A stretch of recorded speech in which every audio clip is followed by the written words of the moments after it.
नमस्कार, मैं हेना प्रसून बहुत बहुत स्वागत करती हूँ आप सबों का अपने चैनल हेना प्रसून एस्ट्रोलॉजी में। ज्योतिष के इस नए कार्यक्रम में आप सबों का बहुत स्वागत है। और आइए जानते हैं आज के कार्यक्रम में नया क्या है। तो आज हम बात करेंगे आने वाले नवंबर महीने की, नवंबर 2022 की, कि ये महीना हम लोग सभी 12 राशि और 12 लग्न वाले जातक और जातिकाओं के लिए कैसा रहने वाला है। चर्चा शुरू करूं इसके पहले मैं आप सबों से, अपने प्रिय दर्शकों से आग्रह करूंगी कि आप मेरे चैनल को सब्सक्राइब करें और वीडियो को पसंद आने पर लाइक करें और वीडियो के लिंक को अपने फ्रेंड्स और फैमिली में शेयर करें। राशियों की चर्चा के क्रम में अब बात करूंगी कर्क राशि और कर्क लग्न वाले जातक और जातिकाओं की कि आने वाला नवंबर 2022 का महीना आप सबों के लिए क्या खुशियां और क्या सौगात लेकर आया है। देखिए, ये महीना कैंसेरियंस के लिए मिक्स्ड बैग रह सकता है। यहाँ पर आपके सबसे ज़रूरी बात जो मैं बताना चाहूँगी, आपके कार्य क्षेत्र का जो भाव है वो राहु केतु एक्सिस पे आया हुआ है। और यहाँ से मैं देख रही हूँ कि जॉब फ्रंट पे आपको थोड़ी सी उतार चढ़ाव महसूस हो सकती है। आप अगर विदेश जाने की सोच रहे थे किसी ऑफिस के कार्य से या पर्यटन के लिहाज से, तो वह दोनों केसेस में मैं देख रही हूँ कि सफलता मिलेगी। विदेशी भूमि पर आप भ्रमण करते हुए मुझे दिख रहे हैं।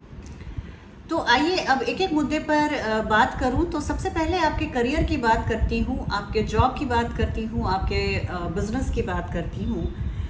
तो ये महीना करियर वाइज थोड़ा सा सतर्क रहने का है। आप बहुत सिचुएशंस या चीज़ों को या लोगों को, कार्यक्षेत्र को फॉर ग्रांटेड नहीं ले सकते हैं। बहुत आपके लिए, भले आप बरसों से उस ऑफिस में काम करते हो, परिस्थितियाँ ऐसी बन जाएंगी कि आपको लगेगा जैसे मैं सिचुएशन से बिल्कुल कुछ जानता ही नहीं हूँ या वाकिफ़ ही नहीं हूँ। तो देखिए, राहु 10th हाउस में प्रेजेंट हैं और सूर्य की भी यहाँ पे इन्फ्लुएंस है। थोड़ा सा ट्रबल आपके वर्क प्लेस पे मैं देख रही हूँ।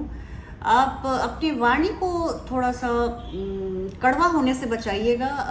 नाहक में आप अपने ऑफिस के किसी कनिष्ठ पे, जूनियर पे आप गुस्से में बरस मत जाइएगा और इस तरह की बातों से आप अपने आप को बचाइएगा।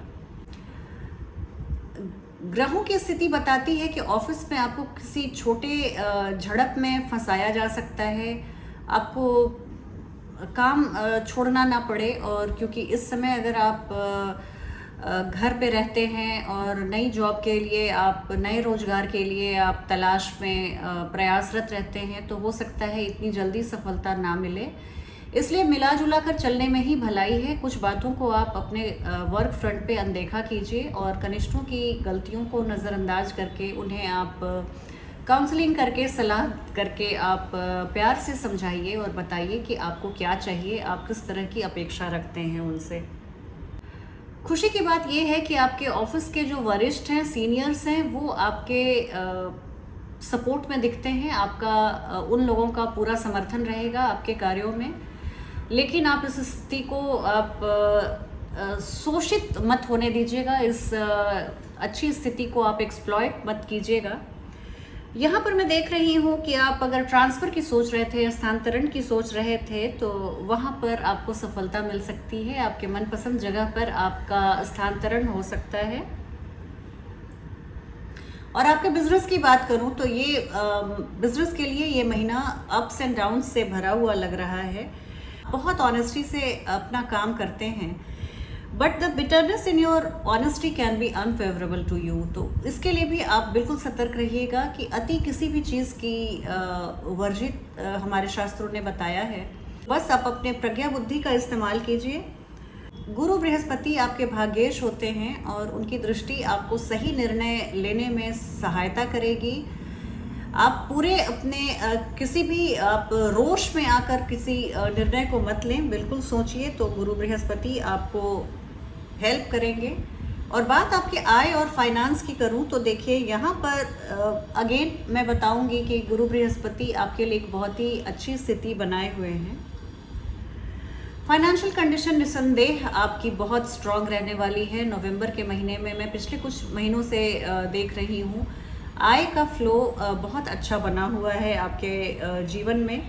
फाइनेंशियल स्टेटस को आप एंजॉय करते हुए दिख रहे हैं और 12वें भाव में आपके योग कारक ग्रह मार्स जो हैं वहाँ पर आए हैं रेट्रोग्रेड वक्री अवस्था में। बताते हैं कि आपके खर्चों में वृद्धि कर सकते हैं, बेतहाशा खर्चा हो सकता है, लेकिन आय व्यय का जो रेशियो है, जो अनुपात है, वो आप बिल्कुल ठीक रखेंगे क्योंकि आपकी आय भी बढ़ी हुई है इस महीने में। पैसे की सेविंग की आदत आप ज़रूर रखिएगा। ये आदत आपके अच्छे दिनों में भी काम आते हैं और बुरे दिनों में भी। आपके हेल्थ की बात करूं तो यहाँ पर मैं आपको बताऊंगी कि आपके जीवन साथी का हेल्थ खराब हो सकता है। आप और आपके जीवन साथी अगर दोनों कैंसेरियंस हैं तो आप दोनों की तबीयत एक दूसरे के लग्न के हिसाब से खराब हो सकती है, तो इसका आप ध्यान रखिए। कोई लंबी बीमारी ना होने पाए इसके लिए आप किसी भी बीमारी के शुरुआत में ही उसको जड़ से ख़त्म करने का प्रयास कीजिए, डॉक्टरों की सलाह लीजिए। महीने के उत्तरार्ध में सिचुएशन बेटर हो जाएंगे, स्थितियां संभल जाएंगी, लेकिन जैसे शनिदेव अभी आपके सप्तम भाव में उपस्थित हैं तो वहाँ पर वो किसी तरह के एक लंबी क्रॉनिक बीमारी की शुरुआत ना करें, इसका आप ध्यान रखिएगा। बात आपके लव लाइफ और मैरिड लाइफ की करूं तो शुरुआती दिनों में मैं आपके लव लाइफ में थोड़ी सी परेशानी देख रही हूं, ईगो टसल देख रही हूँ। एक दूसरे को आप समझ नहीं पाएंगे, एक दूसरे के कोमल भावनाओं से आप बिल्कुल बेवाकिफ़, एक दूसरे की कोमल भावनाओं से आप बेखबर रहेंगे, तो ऐसी स्थिति बन रही है। लेकिन 15 तारीख के बाद नवंबर में आप वही प्रेमी प्रेमिका एक दूसरे के प्रेम में फिर से डूबते हुए दिख रहे हैं, साथ में बाहर घूमते हुए और बाहर सुस्वादु व्यंजन का आनंद उठाते हुए दिख रहे हैं। आप एक बहुत स्ट्रॉन्ग बॉन्डिंग की ओर बढ़ रहे हैं। आपके प्यार की मिसाल दी जाएगी बाकी लोगों में। तो कुल मिलाकर मैं कर्क राशि के प्रेमी और प्रेमिका के लिए ये एक बहुत ही अच्छे समय की शुरुआत देख रही हूँ। बात अगर मैं शादीशुदा जातकों की करूँ तो आपके सप्तमेश होकर शनि देव सप्तम भाव में उपस्थित हैं। शादीशुदा जातकों के लिए बहुत ही एक समझदारी से भरा समय है। एक दूसरे की आप भावनाओं को समझेंगे, लेकिन आप दोनों के बीच अगर कोई लंबे समय से मतभेद चल रहा था और आप अलग होने की सोच रहे थे तो इस महीने आप कुछ बड़ा निर्णय ले सकते हैं और उसके बाद आप अपने जीवन में एक शांति का अनुभव करेंगे और एक नए जीवन की शुरुआत की ओर बढ़ेंगे। जब सूर्य आपके पंचम भाव में आएंगे तो वहाँ से वो अपनी सीधी दृष्टि से आपके एकादश भाव को देखेंगे और देखिए यहाँ से मैं आपके शादीशुदा जीवन में एक बहुत ही सुधार आते हुए देख रही हूँ। यहाँ आप अपने संबंधों को स्ट्रॉन्ग और मजबूत करते हुए दिख रहे हैं। कुल मिलाकर ये महीना आपके लिए बहुत शानदार रहने वाला है। आप हो सके तो देखिए आपके लग्नेश होते हैं भोले शंकर।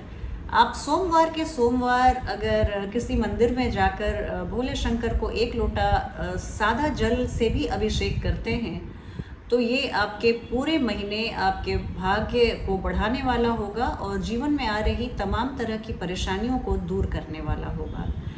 चलती हूँ आज की वीडियो में बस इतना ही। आपसे बहुत जल्दी एक नई वीडियो में भेंट होगी। तब तक आप अपना ध्यान रखिए। जय हिंद, जय भारत।